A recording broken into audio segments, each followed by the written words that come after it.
Have you ever taken the MBTI test, got INFJ, and thought, wait, is this really me? Maybe you've been told you're mysterious or deep, but something just doesn't add up.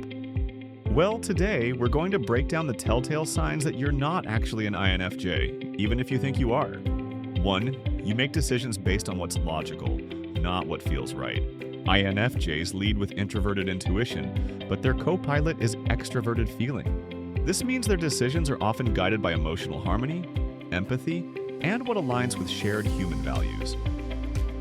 If you prioritize logic and efficiency over emotional impact every time, you might be more of a thinker than a feeler, maybe even an INTJ. 2. You thrive in chaos and spontaneity. Sure, INFJs can adapt to change, but they crave structure and direction. They like plans, routines, and a clear sense of purpose. If you feel most alive when things are unpredictable and you hate sticking to a plan, you may lean more ENFP or P-type than the structured INFJ. 3. You don't feel emotionally affected by others. INFJs are emotional sponges. They can walk into a room and instantly sense if someone's upset, even if that person is saying, "I'm fine." If you're often unaware of how others are feeling or feel detached from emotional undercurrents, you're likely not an INFJ. 4. You don't spend a lot of time in your own head. INFJs live in their inner world. They're constantly reflecting, dreaming, analyzing patterns, and imagining the future. If you rarely introspect or find it hard to enjoy being alone with your thoughts, you're probably not an INFJ, and that's okay. 5. You don't care much about helping people grow. One of the deepest INFJ desires is to see others evolve. They're natural counselors, mentors, and quiet motivators. If you're more focused on winning, achieving, or pushing your own goals than understanding people, then you're probably a different type. 6. You don't experience emotional hangovers. INFJs often feel emotionally drained after intense social interactions, even positive ones. They need time to process, recharge, and decompress. If you're energized by constant socializing and don't get that emotional fatigue, an extroverted or less emotionally sensitive type might fit you better. 7. You don't see meaning in everything. INFJs are meaning seekers.